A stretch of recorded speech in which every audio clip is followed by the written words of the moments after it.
एक बार देवर्षि नारद ने कठोर तपस्या की। उनकी तपस्या इतनी गहन थी कि तीनों लोकों में उसकी चर्चा होने लगी। इंद्र को भय हुआ कि कहीं नारद उनके स्थान को न हत्या लें। उन्होंने कामदेव, रथी और अप्सराओं को नारद की तपस्या भंग करने भेजा, परंतु नारद इतने शक्तिशाली और संयमी हो चुके थे कि वे इस मोहमाया में नहीं फंसे। उन्होंने कामदेव को पराजित कर दिया।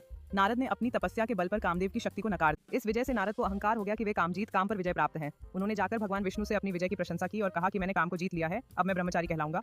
भगवान विष्णु ने नारद को मुस्कुराते हुए देखा। भगवान विष्णु मुस्कुराए लेकिन उन्होंने कुछ नहीं कहा। नारद का यह अहंकार उन्हें गवारा नहीं हुआ, क्योंकि यह अहंकार आत्मविकास की राह में बाधा है। कुछ समय बाद नारद एक नगर से गुजरे जहाँ एक सुंदर राजकुमारी का स्वयंवर होने वाला था। वहाँ की राजकुमारी इतनी सुंदर थी कि देवता भी उसकी ओर आकर्षित हो जाए। नारद को भी राजकुमारी पसंद आ गई और उन्होंने भगवान विष्णु से प्रार्थना की, प्रभु मुझे हरि रूप दो जिससे राजकुमारी मुझे ही वर चुने। विष्णु ने कहा, तथास्तु। अब संस्कृत में हरि का अर्थ वानर भी होता है। भगवान ने लीला की और नारद मुनि को वानर रूप दे दिया।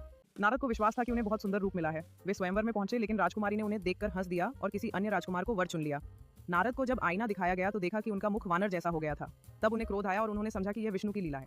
नारद क्रोधित होकर भगवान विष्णु को श्राप देते हैं, जैसे तुमने मुझे स्त्री के वियोग में जलाया है, वैसे ही तुम भी स्त्री के वियोग में जलो, और जब तुम धरती पर जन्म लोगे तो तुम्हारी सहायता को मैं नहीं आऊंगा। ये श्राप आगे चलकर रामावतार में फलित होता है। भगवान विष्णु ने राम के रूप में जन्म लिया। सीता माता का हरण हुआ और वे वियोग में जलते रहे। उस समय नारद ने कोई सहायता नहीं की।